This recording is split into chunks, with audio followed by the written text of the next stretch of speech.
guys, Deb Munro here, or VOChef Deb. Here is another video in my video series on video workouts or voice workouts and a day in my life. Okay, so today I have a directed session. Today is my client Matt, and I haven't told him yet that I'm recording him, so hopefully he doesn't say anything more, and then I could just kind of air it for you guys so you have a good idea what it's like to have the director voicing and telling you what to do. So hopefully I've got it set up for quality-wise, because it's kind of difficult to do both at the same time. So I'll come right back to you, and we'll have the director on the line. It'll be a really short script, but it'll give you a good idea of what a directed session will be like with me. Or for yourself, maybe. See you in a minute. Doing good. I'm good. Good. I mean, I'm glad you're good. Awesome. Well, cool. I'm actually just talking to my project manager about that kid's voice, and Okay. sentences are kind of long and awkward, at least for a kid's part, and I'm a little worried about it. I almost wonder if it'd be better to have an adult who can do kids' voices. Oh, okay. I can give it a try if you want to give me the script. What I'll do is I'll have my grandson come over, and then I will try him on the sentences, and then if it doesn't work for him, and then I will try it as well so we can get an idea of what you guys might want. Yeah, and she just updated me. For one, I was saying it sounded like really unnatural and formal, but I guess he's reading a letter that he wrote to this company. It's like a customer's experience or something. Okay. So it's kind of weird because it has things like, I am really upset I have lost him. Okay. But I guess it is supposed to be like how a kid would write a letter. Write a letter. Okay. Makes sense now. Okay. Because when I first saw it, I was like, holy crap, even some of our adult voice actors couldn't make this sound good. Gotcha. But, okay, yeah, I just got it. I'll look it over, and I'll probably send that over to you today. Okay. But I really appreciate you doing that. Of course, no problem at all. So, on to Emiley. Yes, So, Emiley's changed. Yeah, well, so basically what happened, we kind of have this conflict between the people who want to make it really fun and creative, and the people who want it to be a little more serious. And I guess the kind of serious people won, so we have to dial back the Emiley. So a little bit in between of both probably, right?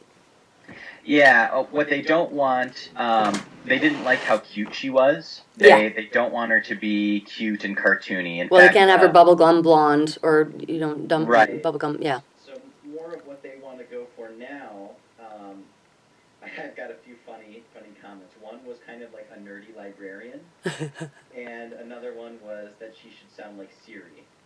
Oh, okay. So a little, yeah, I think it's going to be a little more kind of, not deadpan, but yeah, I get it. Calm narration. In Okay. fact, I actually sent them the demo that I have for you, kind of the general voiceover demo. Yeah. And they just liked your kind of narration voice. Okay. Let me actually play you which ones those are, just so you know. Sure. So you probably know that Yep. one, right? Yep. And then there's another one in there.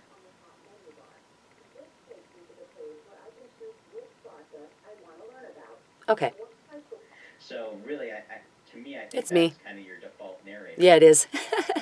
Darn, this would be so hard. Which is easy for you, definitely.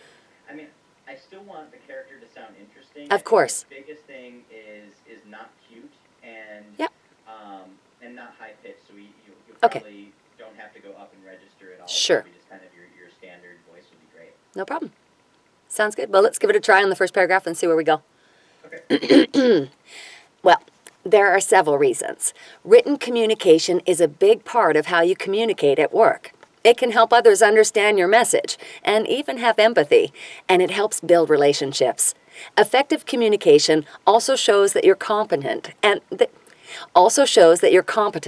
that your efforts are important, and it helps create a mental image of what you're trying to convey. Yeah, I like that. And it was just human enough that it still sounded conversational. Okay. That's good. Let's get one more. Of course. Well, there are several reasons. Written communication is a big part of how you communicate at work. It can help others understand your message and even have empathy, and it helps build relationships. Effective communication also shows that you're competent and that your efforts are important, and it helps create a mental image of what you're trying to convey. Want me to try one more because I stumbled there? Sure. Okay. There are several reasons. Written communication is a big part of how you communicate at work. It can help others understand your message and even have empathy, and it helps build relationships. Effective communication also shows that you're competent and that your efforts are important, and it helps create a mental image of what you're trying to convey. Okay. It usually fails because of incorrectly expressed thoughts or ideas. Some people believe more words are better. The truth is that more words can drown out the message. Other people think bigger words are better, but bigger words can obscure the message. Still, others present ideas they haven't completely thought about. You need to know what the idea is, or you shouldn't write about it. And there are those who try to impress people with their writing. Messages shouldn't be personal status updates or bragging platforms. They should communicate information. Okay, can I just get one more of that one? Of course. Well, it usually fails because of incorrectly expressed thoughts or ideas. Some people believe more words are better. The truth is that more words can drown out the message. Other people think bigger words are better, but bigger words can obscure the message. Still, others present ideas they haven't completely thought about. You need to know what the idea is, or you shouldn't write about it. And there are those who try to impress people with their writing. Messages shouldn't be personal status updates or bragging platforms. They should communicate information. Cool. Yeah, I think that's good, and I think that's what they want. It's a lot drier. It's kind of sad. We're all kind of bummed because we really liked Miley voice before, but well, she had so much fun, and now she's done. yeah, and I think they're even removing a lot of the humor. They're actually rewriting a lot of her lines. Like they didn't like her calling Oliver Ollie. Oh, really? Yeah, it totally sucks. Like That's too bad. I really love the writing. I thought the writing was fantastic. It's that risk thing, right? The clients don't want to take those risks because it's not safe. they always surprise you because sometimes they absolutely love the humor and kind of expressiveness that we put in, and other times it just goes way over their head. There's a lot of times where we did direction just to add some fun to it, like, you know, do this, whatever, do like a voice like a golf announcer or whatever, you know. We have all these directions. They're like, what happened to the talent? Is he okay? He sounds completely different on this screen. We don't like that, you know. Wow. And then we change it back to just like a matter of fact read. You know, Yeah. But other times they're like, oh wow, this is the best thing ever. I think it's. Well, you got a lot of cooks in the kitchen, right?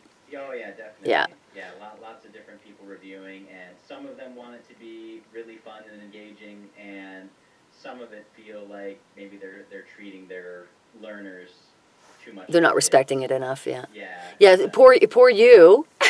You get to be the in-between that reads everybody's minds and knows exactly what they want, right? Right, exactly. Well, I do what I can, but it's all, you know, this isn't new. Yeah, of course. There's always going to be clients who change their minds. Always, yeah. And there's always the wild card that comes in and poo-poos whatever's been done before. Well, you know, whoever was writing it, just let them know I thought it was stellar. Like, I really liked how personable it was and fun, and, you know, it made it fun to voice it. And I loved the direction. Like, I remember some of the direction was just, you know, as if you just woke up from whatever it was. Like, it was It makes awesome. you laugh when you read it, yeah. It was awesome. I'll let Tom know. Tom does the most fun stuff. Well, I love what Tom does. Tell him to bring me on board anytime. I bring his words to life. Okay. Well, yeah, he's on a bunch of different clients, so. Yeah, of course. I'm sure you'll run into some of his work later on. Awesome. Awesome. Well, thanks, Matt. I'm glad they still went with me. That's fantastic. Yeah, that was a funny part too. We sent them 6 different female voices. Like, okay, what do you want? Here's their basic demos. Here's them with robot sounds on their voices. You know, all this different stuff. And they had one other person in mind, and then I guess they went back to your demo and was like, who's this talent? She sounds really good, and they didn't know that you were the same person. Oh my God! Before, and we told them, and they were just like laughing their heads off. Oh my gosh, that's awesome! Well, that's even more special. That's awesome. It was really funny. Yeah, everybody got a good laugh out of that. Yay! Me and Miley are one. That's right. That's awesome. Yeah, I appreciate you auditioning this, and I'm sure Thanks, Matt. we'll be recording all 4 courses again in the near future. That sounds wonderful.